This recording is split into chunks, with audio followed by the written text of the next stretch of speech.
cidade de Corinto era uma cidade muito promíscua, mas muito promíscua. E além da promiscuidade, havia uma diferença social muito grande, porque tinha muito rico e muito pobre. Então era uma diferença social forte, e o comercial também. Então rolava muito dinheiro em Corinto. Então era uma cidade estratégica até, porque como tinha muita gente de vários países, era estratégico o apóstolo Paulo ir para lá. Porque vamos pensar, se ele vai na cidade de Corinto, evangeliza a cidade, como tem vários povos e famílias de todos os lugares, o evangelho seria então levado para esses lugares. E a igreja de Corinto também era uma igreja marcada pelos dons. Você vai ver na igreja de Corinto praticamente todos os dons sendo manifestados. Uma igreja de poder, onde o poder de Deus se manifestava, era línguas, profetiza, cura, milagre, dom de fé. E a gente vai olhando essa igreja aqui, era uma igreja que, se eu e você olhássemos de fora, nós diríamos assim: essa é uma igreja poderosa. O sobrenatural do Senhor está sobre aquela igreja, pelo tanto de manifestações e dons que aquela igreja tinha. Porém, quando você olhava de dentro, era uma coisa completamente diferente. A igreja de Corinto tinha problemas seríssimos, e os teólogos dizem que foi a igreja que mais causou peso e tristeza e momentos de angústia para o apóstolo Paulo. E se você for ler a primeira carta de Coríntios e a segunda carta de Coríntios, você vai ver a angústia. A carta de Coríntios, a segunda Coríntios, a partir ali mais ou menos do capítulo 8, é chamada da carta severa de Paulo. Paulo solta os cachorros ali na igreja mesmo, por causa do monte de problemas que tinha naquele lugar. Mas aí parece uma antítese, parece uma coisa fora de mérito. Uma igreja que manifestava o poder, os dons eram manifestados, mas ao mesmo tempo a igreja que deu mais trabalho, a ponto do apóstolo Paulo escrever 2 cartas e uma delas severa. Então essa igreja, o apóstolo Paulo teve muito trabalho com ela. E é nesse contexto, irmão, que nós vamos falar da ceia do Senhor. Porque alguns teólogos dizem que este texto foi escrito até mesmo antes do texto dos evangelhos. O apóstolo Paulo escreveu antes. Então é como se fosse o espelho do que seria a ceia. Só que eu queria propor para você aqui nessa noite que nós olhássemos a ceia de maneira diferente. Nós vamos olhar a ceia como uma cena de ensino, uma cena pedagógica, uma cena onde nós vamos extrair dela tudo que ela tem para ensinar para nós, e nós vamos praticar. Nós não vamos ver ela como um texto bíblico, onde a gente vai lendo ele, lendo, e aí nós vamos correr expositivamente. Nós vamos ver ela como uma cena, para que esta cena nos ensine que a ceia deve ser vivida no nosso dia a dia. Então é muito importante que a gente veja isso como uma cena de ensino. Espera aí, o que esta cena, o que esta descrição do apóstolo Paulo quer trazer para mim e para você, para que eu e você, no nosso dia a dia, possamos aplicar e significar essa ceia, fazer com que essa ceia ganhe robustez, ganhe força, ganhe vida através de mim e através de você. Ou seja, nós vamos excluir aqui o rito, porque nós temos a mania de tudo que a Bíblia fala, nós transformarmos no rito. Então nós pegamos a ceia e transformamos a ceia no rito, onde uma vez por mês a gente come o pão e bebe o cálice, tem ali um frenesi gospel e vai embora para casa, como se só isso fosse suficiente. Como se o que o apóstolo Paulo quisesse dizer era isso. E eu vou te explicar por que não era. Não era porque naquela época a ceia era um banquete. Era um banquete imenso, onde cada um trazia a sua bebida e a sua comida para repartir com os mais pobres. Então era uma festa do amor, era chamada festa ágape, a festa do amor, onde todos os membros da igreja, como se o pastor sabe, o pastor Rafael, da próxima ceia, propôs para todos os membros, cada um vai trazer um alimento, e no final tivesse uma grande festa de repartir, onde o que eu trouxe vai suprir a pobreza daquele que não tem, e a pobreza, aquela água, aquele refrigerante que aquele que não tem trouxe, vai suprir também a minha vida. Então é como se fosse uma troca de riqueza e pobreza, onde eu, nas minhas riquezas, reparto com a sua pobreza, e você, nas suas riquezas, reparte com a minha pobreza, querendo dizer que todos nós temos algo a oferecer. Ninguém é completo, ninguém é absoluto. Então eu tenho as minhas riquezas e estou aqui repartindo com vocês. Vocês têm as suas riquezas e repartem comigo. E assim é feita uma comunidade, uma igreja cristã. E dentro desta cena começa então 1 Coríntios capítulo 11. E aí, irmão, já vai chocar eu e você só o início do que o apóstolo Paulo fala. Vamos lá, 1 Coríntios capítulo 11, a partir do versículo 17. 1 Coríntios capítulo 11, a partir do versículo 17.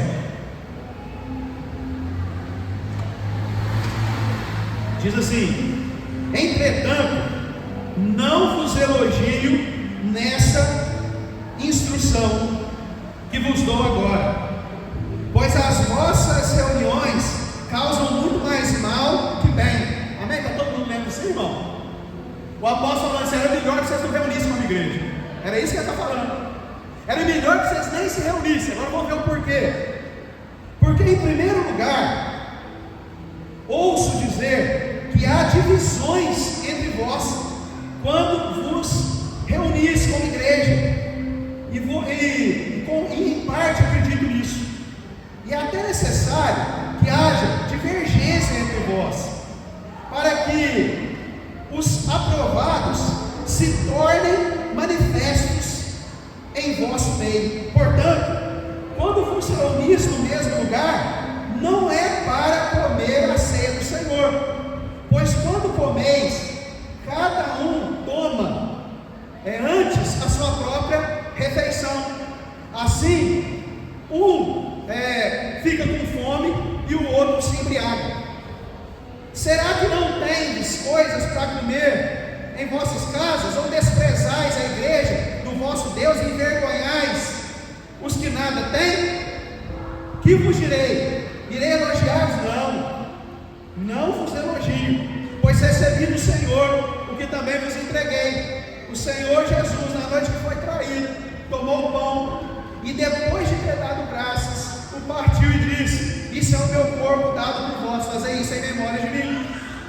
Do mesmo modo, depois de comer, tomou o cálice, dizendo: este é o cálice da nova aliança no meu sangue.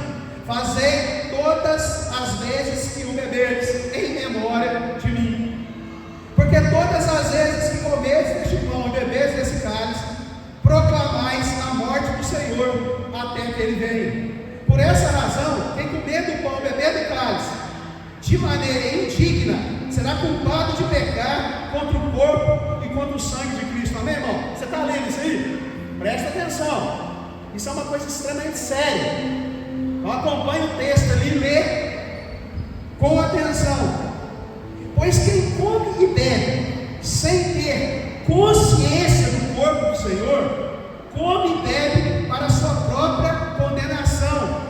E eu quero que você coloque os seus olhos mais fortes nessa frase que ele vai dizer: por causa disso, há entre vós muito fracos e doentes, e muitos que já morreram. Isso aqui é coisa do diabo, irmão? Não. Olha para você, por causa da ceia do Senhor, da maneira como eles estavam participando da ceia do Senhor, a igreja estava cheia de gente fraca, doente e já tinha morrido. É isso que o texto está dizendo, não sou eu.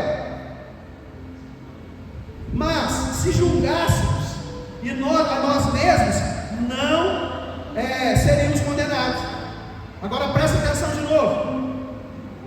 Quando, porém, somos julgados pelo Senhor, somos corrigidos para não sermos condenados.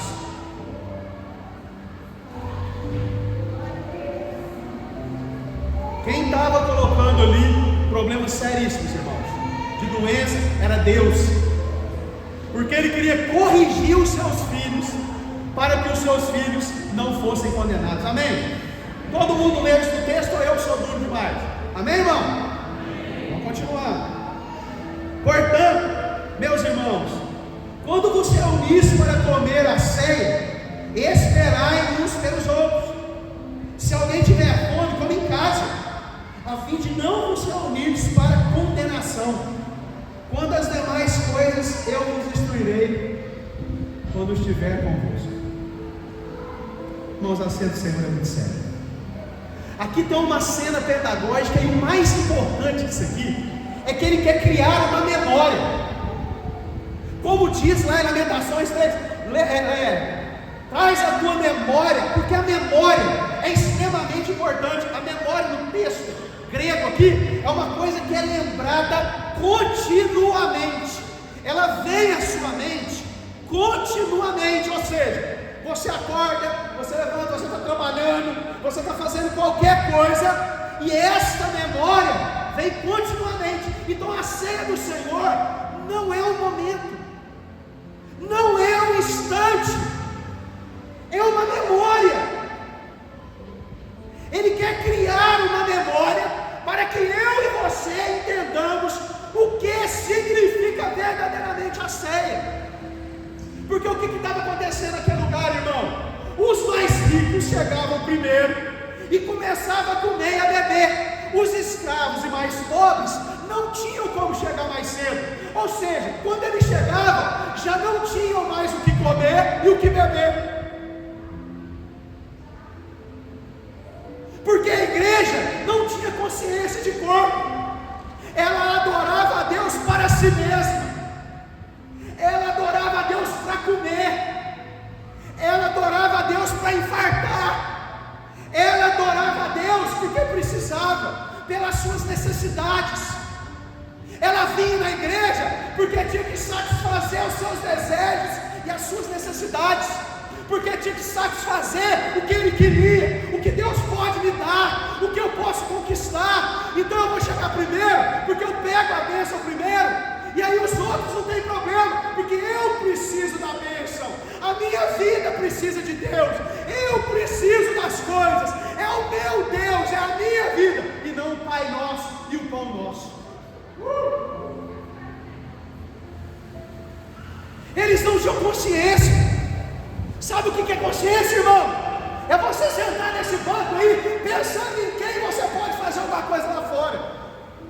É você pisar nessa igreja, e quando você sair, você fala assim: Deus, quem que está lá que precisa da minha oração, que precisa da minha vida, que precisa do meu coração, que precisa que eu reporte alguma coisa com ele e com ela?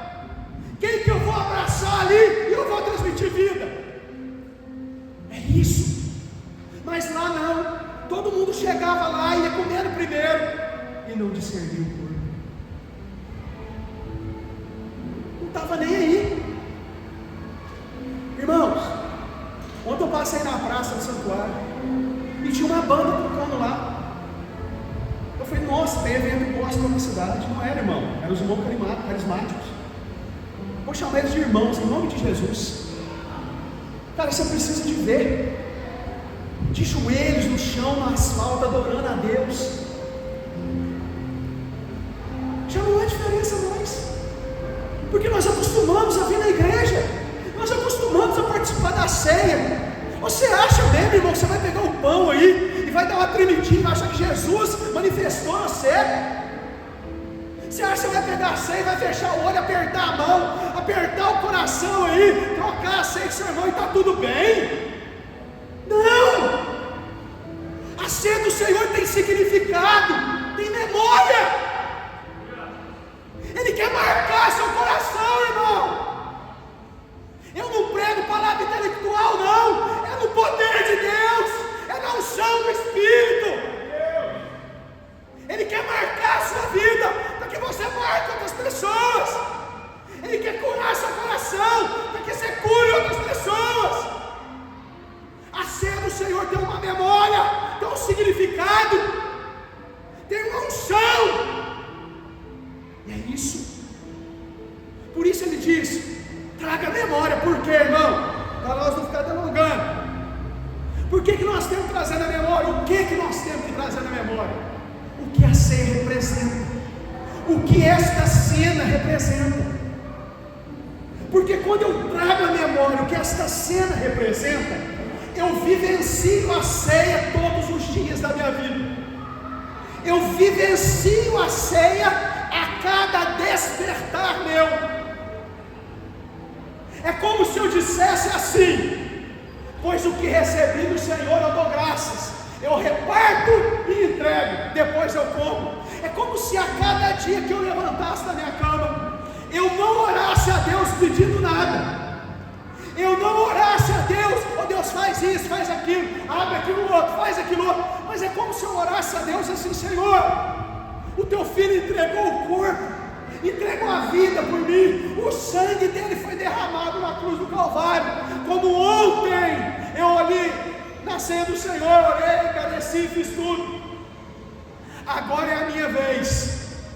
Hoje eu levanto e dou graças a Deus pela vida, e a vida que o Senhor trouxe para a minha vida. E agora eu te dou graças e reparto a minha vida com todas as pessoas que passarem perto de mim. Eu sou Cristo. Eu sou agora o que significa a ceia do Senhor. Eu sou agora aquele que representa esse momento. Eu sou agora aquele que sai daquelas portas e representa o Cristo que transformou a minha história e a minha vida. Glória a Deus. E por isso eu oro a Deus e falo: Deus, eu te dou graças, porque o Senhor me deu a vida, e o que o Senhor me deu, eu reparto. Não é para mim, porque eu sou cheio, eu sou completo do Senhor. O Senhor derramou sobre a vida, transformou minha história, transformou meu coração, transformou minha mente, me tirou do lamaçal do pecado, fez uma obra sobrenatural na minha vida, no meu casamento, na minha casa, no meu filho. E eu estou aqui hoje para te dizer: Senhor, com quem eu vou repartir a mim mesmo? Para quem eu vou doar a vida? Para quem eu vou tirar o que há de mim, do poder, da graça, da unção de Deus, e vou doar, e vou jorrar a vida, e vou jorrar a vida na casa. Nós fizemos uma visita quarta-feira para um casal em briga, irmão do céu, Pai do céu, nosso Pai, quase uma apanha no meio. A mulher estava brava demais da conta. Vocês conhecem a mulher brava, né? Cara, estava brava demais. E nós lá na célula, nós acabamos mais ouvindo, mas nós profetizamos vida naquele lugar. Nós doamos nossa vida ali de 9 à meia-noite. Doamos vida, profetizamos, falamos também que tinha que ouvir. E pouco tempo depois, o Júlio recebeu a mensagem: oi, restaurei meu casamento, meu marido está voltando para casa. Porque é vida, irmão. A ceia do Senhor representa a vida de Cristo na sua vida. E que memória eu tenho que criar? A memória que eu tenho que criar é que agora a ceia do Senhor é significada por mim. Eu sou aquele que carrega a cruz agora, porque todo aquele que quer vir após mim, negue-se a si mesmo, toma a sua cruz e siga-me. Porque aquele que quiser salvar a sua vida, perdê-la-á, mas aquele que perder a sua vida por minha causa, esse a salvará. Aquele que não renuncia a tudo quanto tem, não pode ser meu discípulo. Agora eu sou o doador de vida, porque eu recebi a vida de Cristo. E agora onde eu ando, por onde eu passo, onde eu coloco as minhas mãos, onde eu coloco a planta dos meus pés, a vida naquele lugar, a unção naquele lugar. Onde tiver capeta vai embora, onde tiver orgulho vai embora, onde tiver egoísmo vai embora. Porque o meu abraço tem poder, a minha mão tem poder, o meu pé tem poder, a minha vida tem poder. Porque eu agora sou Cristo na vida de outras pessoas.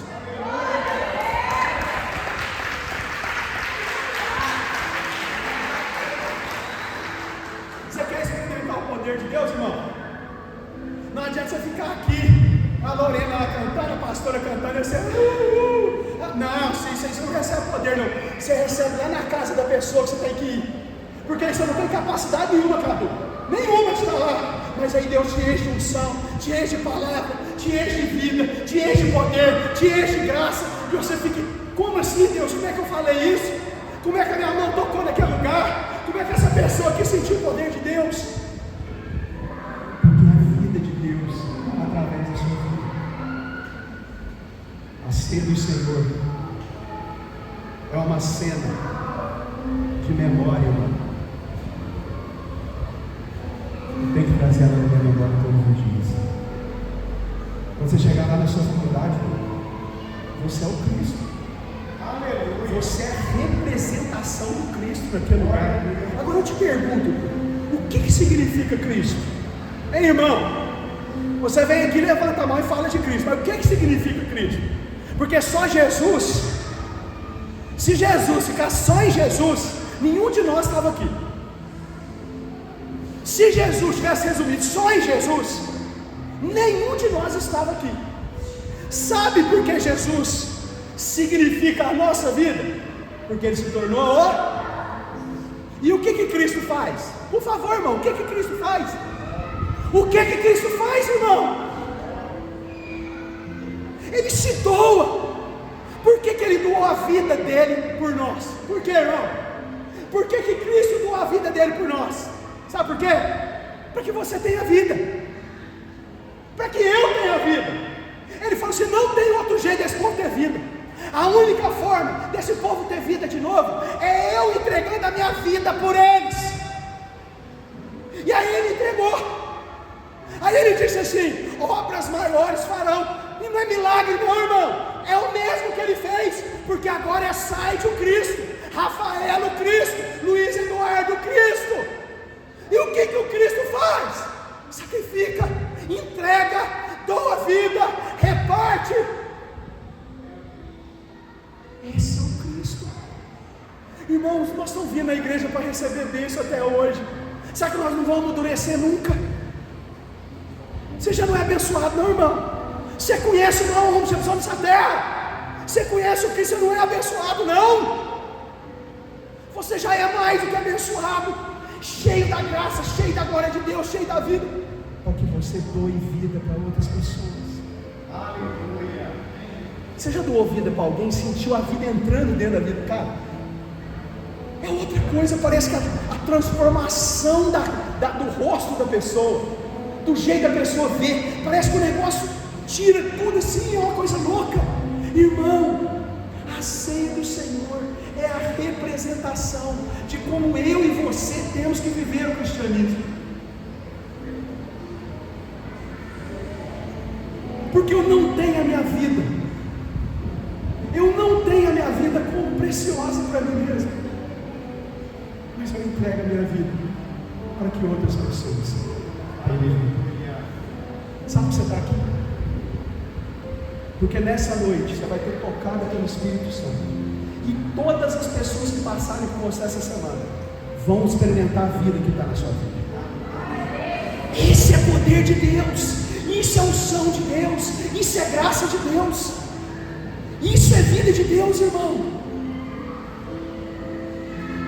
A ceia não é um rito. Isso aqui, irmão, pelo amor de Deus, a ceia é um significado, é uma memória, é uma vivência diária, onde você olha para sua esposa, como você olha para ela: moça, eu vou me sacrificar, eu vou doar minha vida para ela. Ela olha para o Saide: eu vou sacrificar minha vida para ele. Você olha para o seu irmão: vou sacrificar minha vida por ele. Você olha para o seu parente: vou sacrificar minha vida por ela. Eu vou viver a ceia do Senhor todos os dias, eu vou andar vivendo a ceia do Senhor, eu vou comunicar com as pessoas baseado na ceia do Senhor. Quando eu estiver na minha escola, na minha faculdade, no meu trabalho, eu vou doar a vida, porque é isso que eu fui chamado. É por isso que a cruz do Calvário aconteceu. Agora a cruz é tua, o sacrifício é teu, para que a vida venha sobre a sua vida cada dia mais, e você vai doando vida para outras pessoas. E mais, irmão, nós lemos lá em Efésios capítulo 5, versículo 18, se eu não me engano, estava lá: enchei-vos do Espírito Santo. Quando eu leio encher do Espírito Santo, o que eu penso? Vai encher a mim mesmo.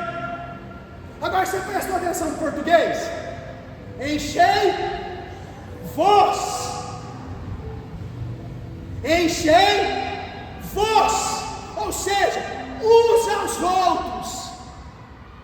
Porque quando eu pego a Duda e vou orando sobre a vida dela, vou me derramando, vou derramando vida. E quando eu estou derramando vida sobre a vida dela, o que Cristo está fazendo na minha vida? Derramando vida sobre a minha vida. Aí ele vai me enchendo, eu vou enchendo ela. A Duda enche a pastora enche o site, e você enche o outro. E Deus vai te dando vida, e você vai doando vida. Deus vai te dando vida, e você vai doando vida. E o poder de Deus se manifesta, é assim, irmão. Você quer experimentar a glória de Deus? Você quer experimentar a vida de Deus? Você quer ser tocado, curado, transformado? Começa a se doar. Começa a viver a ceia do Senhor. Ei, Jesus! Meu Deus!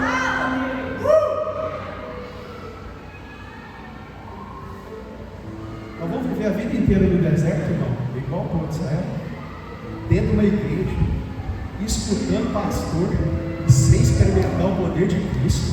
Ah, não, irmão, você sai de bonitinho demais. Pastor é gente boa, mas não é. Que ambiente chato. Senta, escuta 5 músicas, aleluia, glória a Deus, o pastor, aleluia, glória a Deus, você sente uma emoçãozinha, sou mulher de Deus, doando vida. Aí você vai embora, acabou. Na outra semana você tem que estar aqui de novo doando vida. Aí você volta, na outra semana está doando.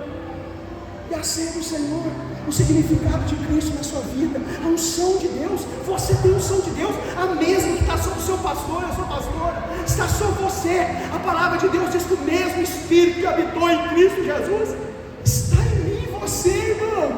É o mesmo Espírito, é o mesmo poder, é a mesma unção, é a mesma vida, é a mesma graça, é a mesma glória. Então doa vida, irmão. Oferece vida, espalha a vida, grita a vida. E quanto mais vida você espalhar, mais vida você vai receber.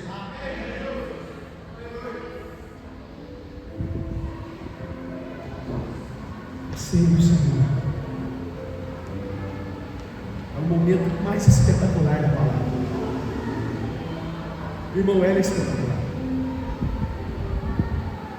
Porque Cristo não teve como usurpação por ser igual a Deus, como diz Filipenses capítulo 2, a partir do versículo 5.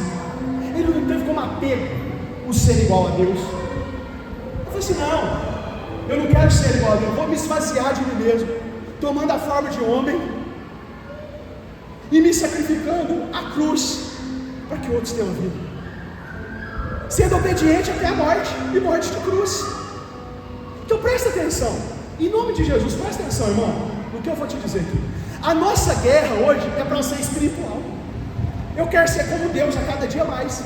E Deus está gritando lá de cima: não faz igual a Jesus. Se esvazia e se torna humano como Cristo foi.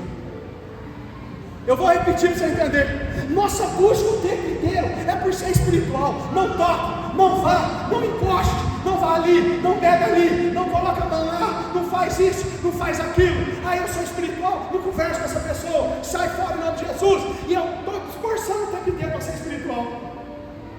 E Deus está cruzando os braços. Eu não estou entendendo. Eles já são espiritual. Agora eles têm que ser humano como Cristo foi. Amar como Cristo amou, se doar como Cristo doou, repartir como Cristo repartiu, abraçar como Cristo abraçou, olhar para o mendigo como Cristo olhou, olhar para o preso como Cristo olhou, olhar para a viúva e para o órfão como Cristo olhou. E nós aqui queremos ficar dando aleluia, glória a Deus. Não, irmão, aleluia, glória a Deus, você está no meio deles, mostrando para eles como é ser humano como Cristo foi. Você tem um chamado. Ai, qual que é o meu chamado? Vou fazer um curso. Seu chamado é ser Cristo, irmão. O resto é talento, habilidade. Seu chamado é ser Cristo. Meu chamado não é ser pastor, não. Meu chamado é ser Cristo. Seu chamado é ser Cristo. Esse é seu ministério principal. E onde você estiver, você vai receber a vida de Cristo. Sabe por quê? Porque você está doando vida. Você quer receber o poder de Deus na sua vida? Doa a vida. Porque à medida que você doa, Ele te enche. Por quê? Porque a Bíblia diz assim: enchei-vos. Você enche o outro, Ele enche você. Você enche o outro enche o outro. e vira uma cadeia. E o que estava acontecendo aqui? Tinha gente doente, sabe por quê? Porque ia para a igreja pensando em si mesmo. Irmão, vou repetir. Sabe por que tinha gente doente, fraca, morrendo lá? Sabe por que tinha gente doente, fraca e morrendo lá? Porque ia para a igreja pensando em si mesmo. Sabe por que tinha gente morrendo, doente, sendo disciplinado por Deus? O diabo vai mandar embora. Como é que vai mandar embora Deus? Sabe o que estava acontecendo? Sabe por que nós estamos vivendo na sociedade mais ansiosa do mundo? E o Brasil está em terceiro ou segundo lugar? Sabe por quê? Porque está todo mundo querendo comer apressadamente. O pão é meu, a vida é minha, a igreja é minha, o dinheiro é meu, as conquistas são minhas, o carro é meu, a casa é minha, é tudo meu. Aí quando o trem acontece a ansiedade, o que vai acontecer? Será que o Lula, é Bolsonaro, é Trump, é não sei o quê? Como é que vai ser minha vida? E aí você está desesperado. Sabe o que está acontecendo? O maior surto de ansiedade de toda a história. E até nos pastores. Como é que vai ser minha igreja? Será que ela vai crescer? Será que ela vai diminuir? O que vai acontecer? Porque está todo mundo querendo comer apressadamente. E se esquecendo que a primeira coisa que nós temos que fazer é repartir. Sabe o que é um crente saudável? É um crente que vem aqui falando assim: Deus, por que eu vou repartir tudo que o Senhor tem feito na minha vida? Atos 2. Nada era de ninguém, irmão. Se o cara tinha uma casa de 2 milhões, ela pegava 2 de um que não tem e ficava na casa também.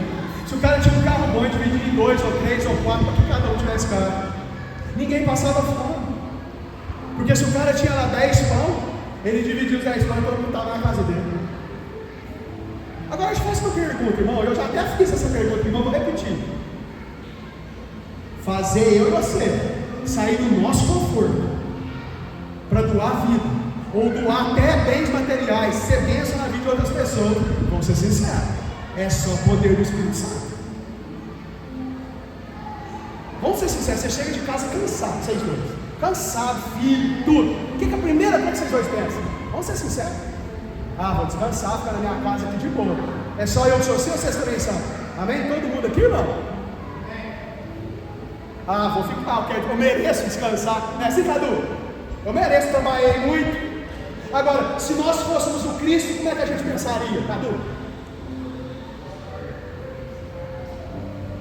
Se eu receber vida, o sobrenatural de Deus sobre a minha vida, o que eu vou pensar, irmão? Não, peraí. Eu trabalhei, tenho saúde, estou aqui. Para quem que eu vou doar vida hoje? Além dos meus filhos e além da minha casa. Quem que eu posso doar? Para quem que eu posso oferecer? Com quem eu posso repartir a minha vida? Com quem eu posso viver a ceia do Senhor? E você vai chegar lá na casa, meter o pé lá e fazer: o que eu recebi do Senhor, eu dou graças e te entrego aqui agora. Eu reparto a minha vida com você, para que você saia daqui cheio de vida. Com quantas mesas você tem se relacionado, irmão? Às vezes você olha a igreja, não, mas os bancos podiam estar todos assim. É lógico, você vem cá e pensa só você mesmo. Eu quero saber quantas pessoas vocês chamaram para ir na casa de vocês durante esses 15 dias, ofereceram uma mesa farta para ela. Ela chegou lá, mas quanto que é essa mesa aí? O que eu tenho que fazer? Não, você não tem que fazer nada. Eu trouxe aqui porque você, o que eu recebi do Senhor, eu te entrego. Eu reparto com você o pão e a vida que Cristo me deu. Você não precisa pregar, não, irmão. Você não precisa falar bonito, não. Você não precisa falar teologicamente, não. Chama para a tua casa, chama para um lugar aí, oferece um café da manhã, oferece um café da tarde, chama aquela família, aquele casal, aquela pessoa, e fala assim: tem essa mesa aqui toda para você, mas quanto que é? Não é nada. Porque o que eu recebi do Senhor, eu te entrego, em nome de Jesus. Essa é a ceia do Senhor. Irmãos, eu vou ser sincero com você.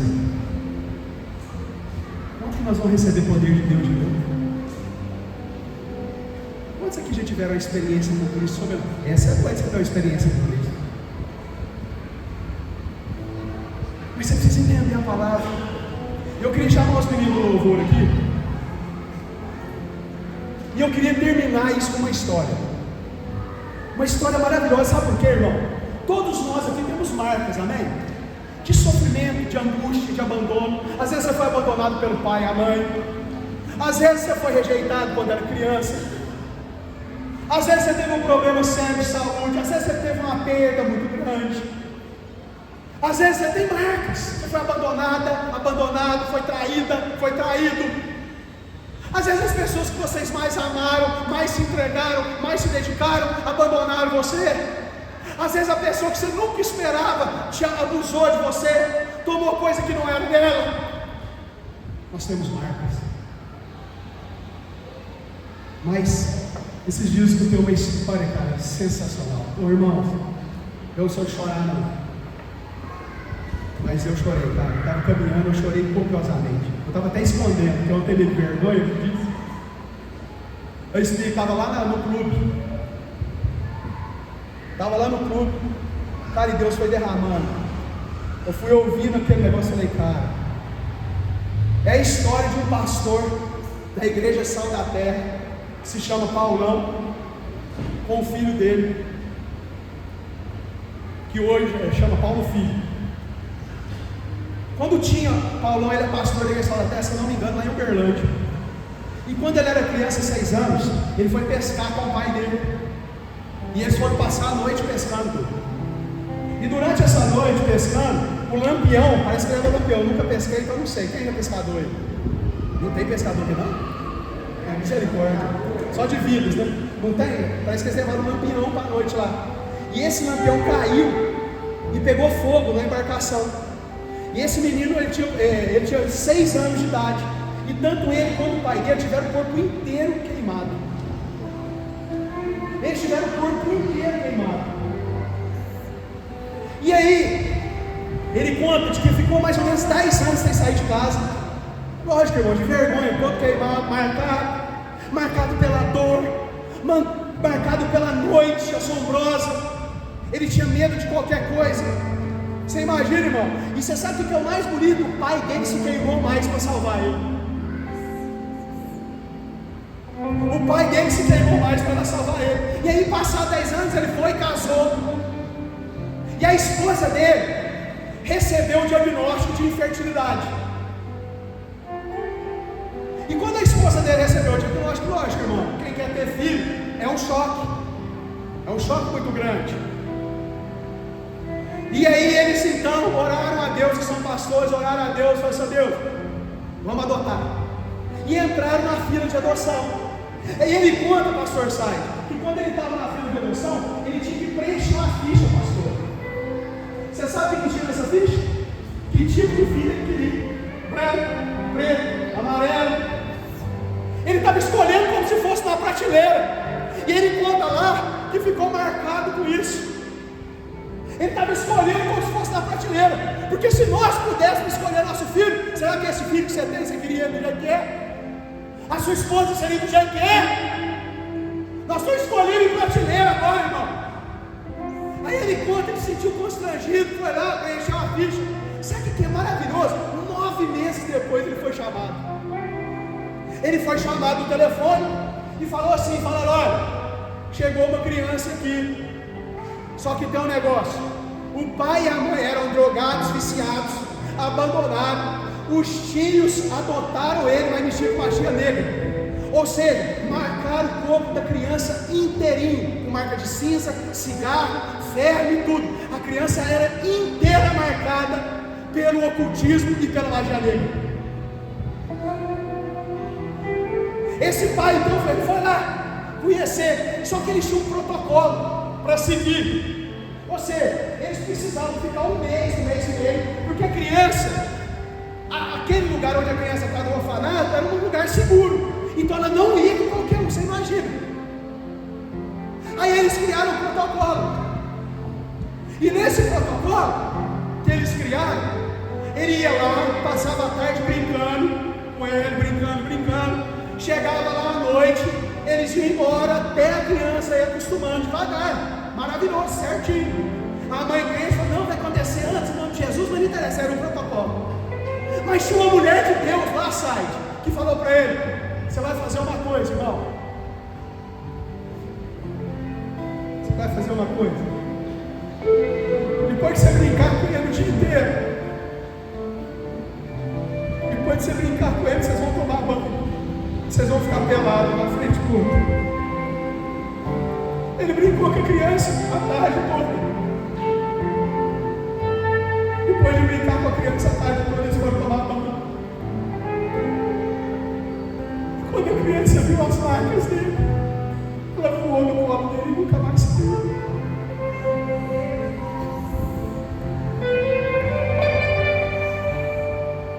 Nunca mais saiu, irmão. Aí ele diz assim, sabe, eu entendi o que Deus permitiu há 16 anos atrás que eu tivesse essas marcas. Eu entendi porque eu fui marcado, queimado. Porque quando aquela criança voou nos meu colo, eu entendi que Deus tinha preparado tudo para aquele momento. Irmãos, nós temos marca, nós somos traídos, muitas vezes angustiados, muita gente marcou. Mas eu quero te dizer em nome do Senhor Jesus e profetizar sobre a sua vida nessa noite. Todas as marcas que você tem, todas as marcas que marcaram vocês, todas as dores, todas as angústias, todas as derrotas, tudo aquilo que marcou a sua vida, na hora que você se desnudar, que você viver a ceia do Senhor, a pessoa vai olhar para você e vai voar e vai falar assim: agora eu conheço meu Pai, agora eu conheço Cristo, agora eu conheço Deus, porque Ele foi marcado e está aqui doando vida, e você vai pular no colo do Pai e falar: Deus, eu entendi porque eu fui marcada, porque eu fui traída, porque eu fui abusada, porque eu fui marcado por qualquer coisa. Porque hoje as mulheres e os homens que chegaram perto de mim vão conhecer o Cristo que eu conheci. Em nome de Jesus, há poder no sangue de Jesus, irmão. E essa noite é noite de milagre, é noite de graça e de glória. Então, quando nós adoramos a Deus, eu quero que você fique em pé no seu lugar. E você que foi marcado por qualquer coisa, irmão, você que teve um problema, uma dificuldade,